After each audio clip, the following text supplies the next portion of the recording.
Hi everybody, I am Timothy Roberts, professor of saxophone at Shenandoah Conservatory, and it is the first week of February in Virginia, and that means it's time for audition excerpts to be released for the All Virginia Band for outstanding high school students.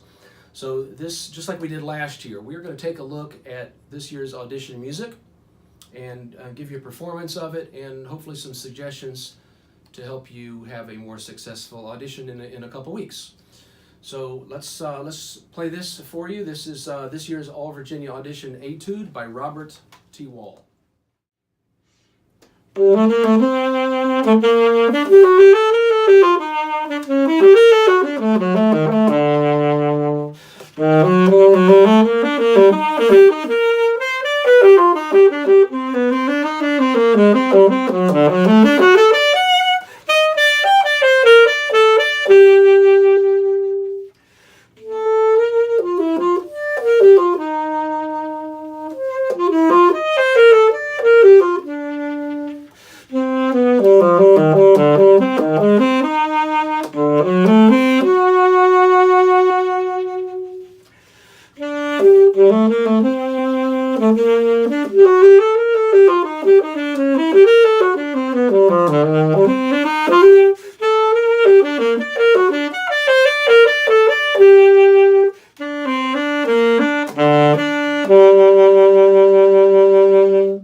Okay, so let's take a few minutes to look at some suggestions that we can consider for making a better audition with this music.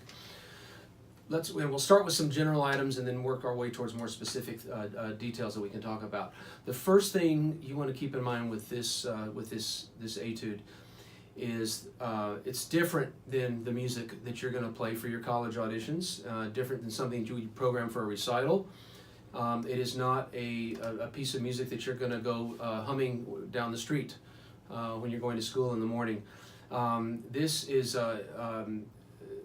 more of a musical example that is just checking to see how well you can follow musical instructions in tempo and dynamics and rhythm and key changes and meter changes, and so you want to look at it a little bit more like it's a mathematical exercise than it really is a piece of musical literature that you'd want to interpret in a lesson.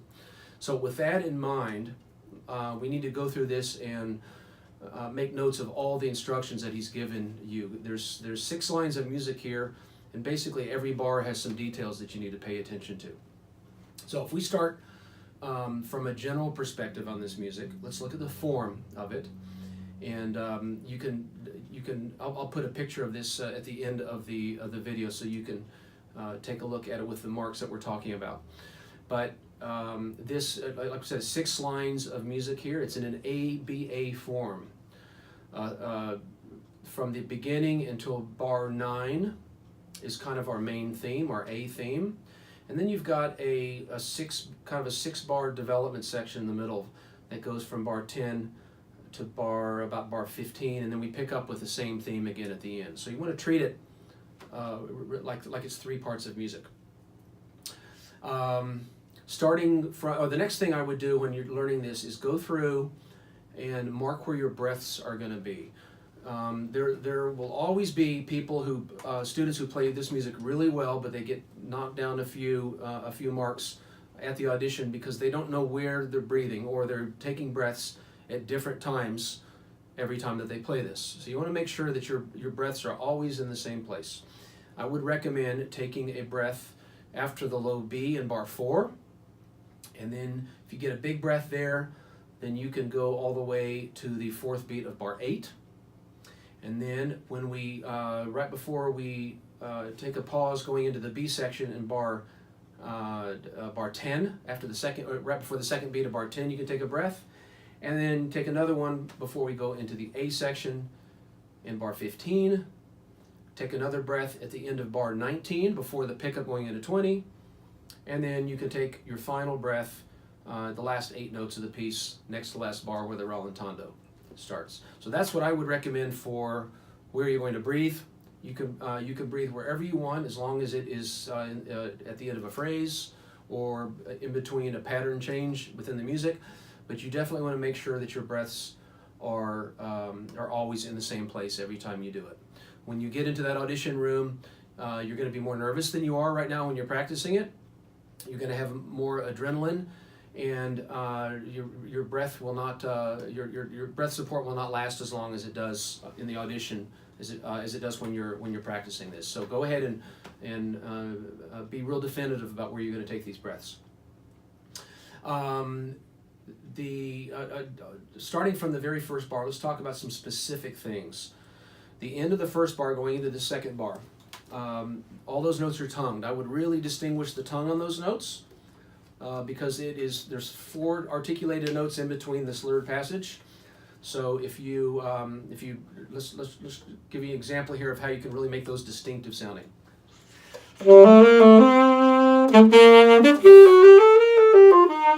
Okay, really anything in these first 3 lines before your B section at bar 10. Most of these notes are slurred. Most of these patterns are slurred. So anytime you've got a note that's articulated, go ahead and bring that out. So the judges will understand that you know the difference between what's tongued and what's slurred. There's a few courtesy accidentals that I think might help you to mark. I've marked one at the end of bar 4, the D sharp, just to make sure you don't miss that.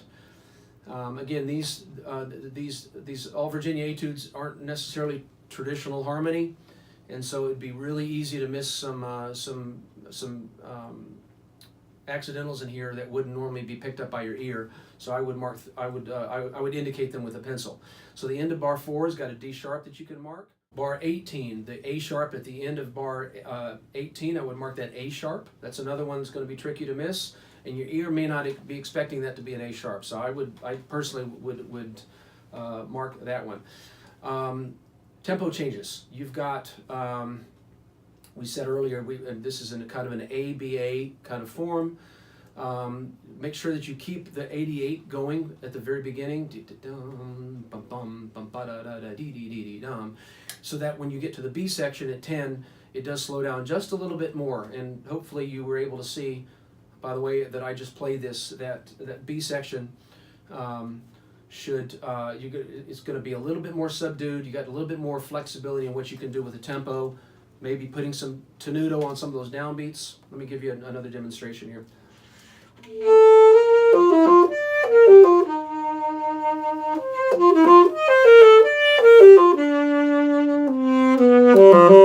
Okay, that really adds some flavor, I think, to it. If you take the time, getting for those 5 bars, getting back into your A section at 16. Okay, I would put a pause in bar 15 after the dotted quarter note. So you have pause getting into your new section, and then treat this as a 5-1 going into your new section. Not necessarily marked, but the tempo primo does start on the 8th note on that 3rd downbeat. So take your time on the B 8th note getting into that downbeat on the 3rd beat going into tempo primo, your A section. Be really careful. You've got some low notes that are a little tricky to articulate. Bar 4, the low B, dia, dum. So you want to put on my music, I put a T above that to remind me to give that a little bit, that tongue a little bit extra emphasis. And then we have the same situation in bar 19. Give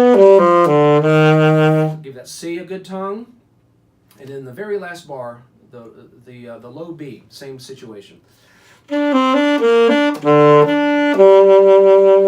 want to give that a nice tongue on that low B.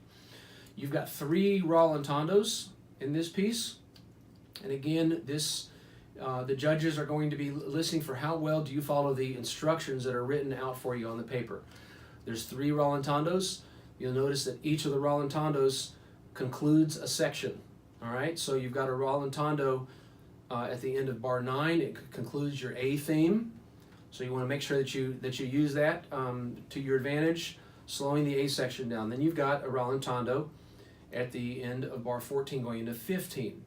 That closes out your B section. And then at the very end of the piece, you've got that last rallentando that you could maybe make the most out of that one to draw the piece to a nice conclusion. Be really careful of your rhythms. Any wrong rhythms will disqualify you. Certainly you'll lose enough points. There'll be a lot of people that will be competing, a lot of students will be competing and won't have any rhythmic mistakes. So don't be the one to have a rhythmic mistake on any of this.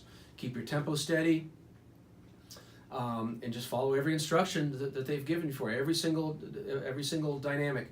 You'll notice at the end of bar 13, you've got a crescendo from a mezzo piano up to a mezzo forte. That crescendo starts at the last 16th note of 13. It doesn't start at the beginning of 14. So make sure you start it literally on that last 16th note of measure 13. Same thing in measure 15. You've got a diminuendo. The diminuendo is right up into the and of 1. It does not include the and of 1. So just make sure that you do exactly what's on the paper. Make sure that when you start your A section again at 16, that your tempo, quarter note at 88, is the exact same tempo that you started the piece with. It says tempo primo.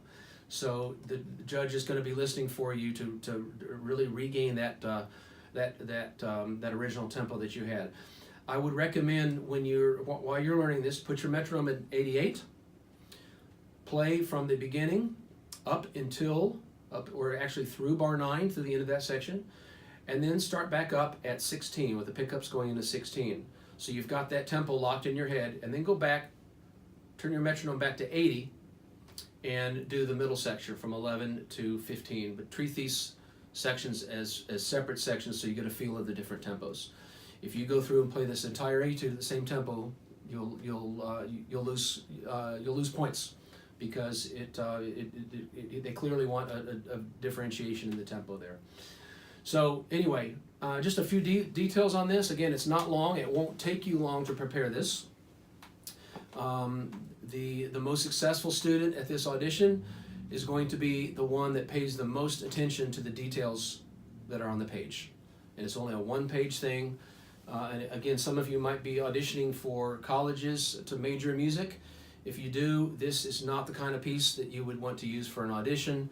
It is only a piece for you to show that you can follow the musical instructions on the page. One other piece of advice that I gave everybody last year: the one thing that you can do at this audition to help you out has nothing to do with the preparation of the music.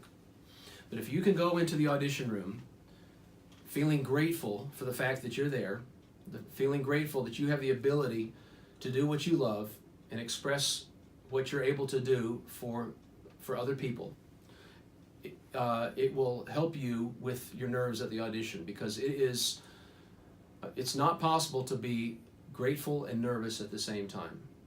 So go into the audition room, think about how lucky you are to be in there playing this music and doing what you love doing and being able to express yourself in doing it before you start playing. I guarantee you'll have a stronger audition.